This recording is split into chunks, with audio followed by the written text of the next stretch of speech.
안녕하십니까, 경제적 자유아빠 달봉이 아빠입니다.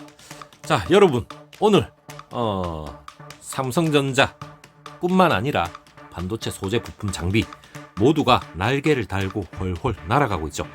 자, 물론 경기가 좋거나 나쁘거나, 그리고 수급이 있거나 없거나, 그들 세력들에 의해서 좌우되고 있기 때문에 우리가 뭐 지금 당장 올랐다고 해서 뭐가 대박이 난다, 이건 아니지만, 그래도 원인을 찾다 보면 케이프칩스법이죠. 케이프칩스법이 기획재정부 문턱을 넘어버렸습니다. 물론 삼성전자와 SK하이닉스도 강세가 되겠지만 소재 부품 장비도 덩달아서 오를 수밖에 없는 그런 구조입니다. 그 얘기를 간단하게 여러분한테 말씀드리고, 2분기에 진짜 반도체와 관련된 게 다시 한번 날개를 달 수 있는 그 얘기까지 오늘 진짜 즐거운 소식이 터져버렸습니다. 그 얘기를 여러분하고 함께 공유를 해보도록 하겠습니다. 자, 삼성전자, SK하이닉스 물론 동반 강세를 들어가고 있습니다. 반도체 기업의 세액 공제죠.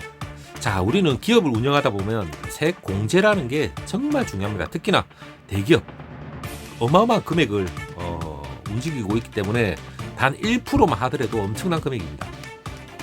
자, 그러한 내용의 K칩스법이 국회 기획재정위원회에서 통과를 했습니다.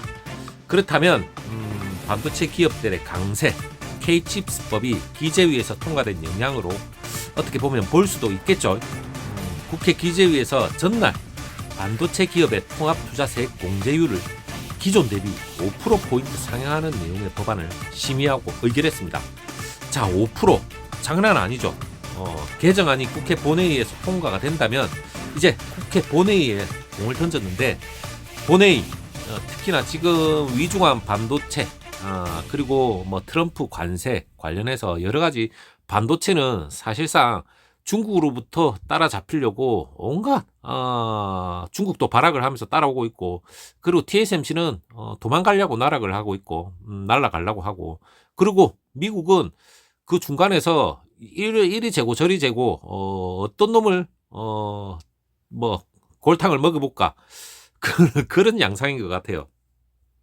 자, 그렇다면 이 개정안이 국회 본회의에서 통과가 되면 반도체 기업의 시설 투자에 대한 세액 공제율이죠. 이게 대기업이나 중견기업 같은 경우에는 15%에서 한 20%, 한 5% 늘어나죠. 15%에서 기존에 20%, 중소기업은 25%에서 30%. 그러니까 각각 5%씩 다 공통적으로 세율이 적용이 됩니다.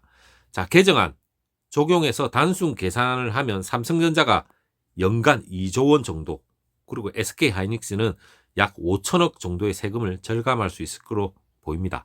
자, 그렇다면 이런 모든 게 가격 경쟁력에서도 어느 정도 도움이 될 수 있고, 여러 가지 R&D부터 시작해서 여러모로 반도체와 관련해서 도움은 분명히 될 수 있을 거라고 믿어 의심치 않습니다.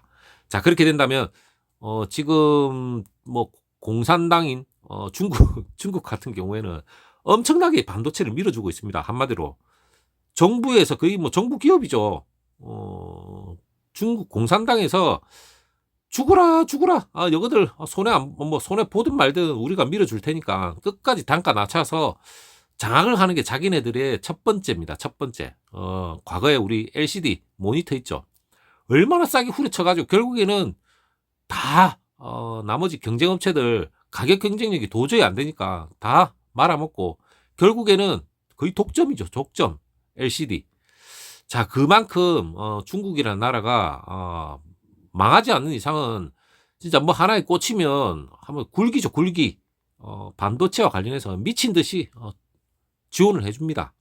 그런데 뭐 자본주의 국가에서 그게 한계가 있는 거죠. 뭐 세액 공제부터 시작해서 뭐 법인세 뭐 이렇게 세금으로 어느 정도 공제는 해줄 수 있지만 중국처럼 미친 듯이 퍼부어 줄 수가 없습니다. 그렇다면 그게 또 문제가 되고, 그러니까 이 트럼프 자체가 관세를 가지고 또 주물락주물락 거리고 있고, 한마디로 자, 이러한 지금 현재의 어려움을 잘 돌파를 할 수 있어야 되지 않을까, 그래 생각을 해봅니다. 자, 그리고 여러분한테 지금 이제 우리가 본격적으로 2분기죠. 이 2분기에 지금 반도체가 어느 정도 수요가 증가될 것이라고 KB증권에서 얘기가 나왔는데, 물론 철저하게 조사는 했겠죠. 자, 2월 19일 날 오늘 2월 현재 스마트폰이나 PC 업체들의 매물이 모듈입니다. 이 재고가 8주 수준으로 지난해 하반기에는 재고 대비 절반까지 감소된 것으로 추정이 된다고 합니다. 특히 중국의 이구환신 보조금 정책 말했죠. 보조금인지 나발인지 지랄병인지는 모르겠지만 이 엄청나게 퍼줍니다. 그리고 스마트폰 PC 업체들은 그래도 메모리 재고가 2월 이후에 가파르게 감소할 것이라고 지금 내다보고 있는데 3월부터 스마트폰하고 PC 업체들의 이 메모리 모듈 재고가 적정 재고, 항상 우리는 적정 재고에 관심을 가져야 되겠지만 이 6주입니다.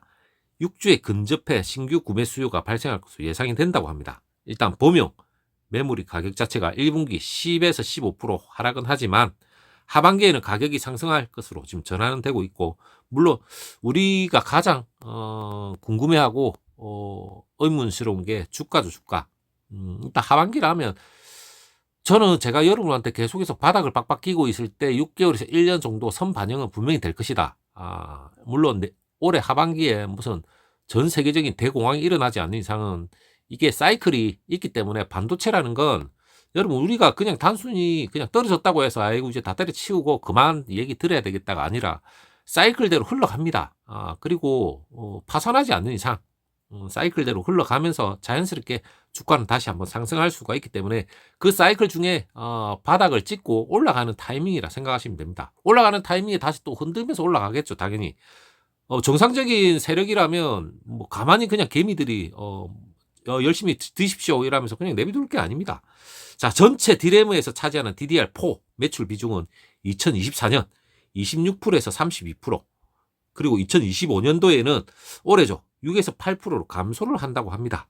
그렇다면 중국의 창신 메모리 같은 경우에 가격 교란 영향은 제한적이죠. 중국의 창신 얘네 이 미친놈들은 지금 DDR4에서 지금 거진 비중이 많기 때문에 DDR5에는 좀 어느 정도 제한적입니다. 그렇기 때문에 영향을 좀 덜 받겠죠, 삼성전자나. 그리고 낸드 플래시 같은 경우에 글로벌 5개 회사 모두 공정 개선, 가동률 조정을 통해서 평균 10에서 20% 감산을 수개월 동안 지속을 했기 때문에 공급 축소 효과도 분명히 있을 겁니다.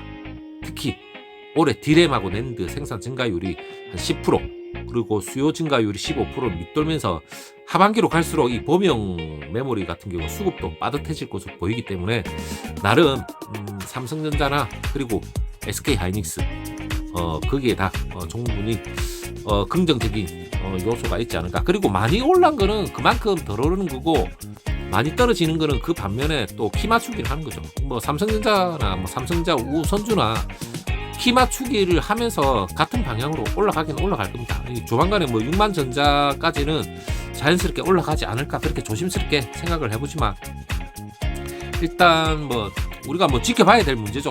우리가 뭐 그걸 정확하게 알 수는 없겠지만 그래도 긍정적인 요소다. 그래 생각을 해보시면 될 것 같아요. 자, 여러분 즐거운 소식 터진 건 여우론하고 함께 공유를 해봤고 다시 한번 멋진 소식 들고 찾아뵙도록 하겠습니다. 고맙습니다.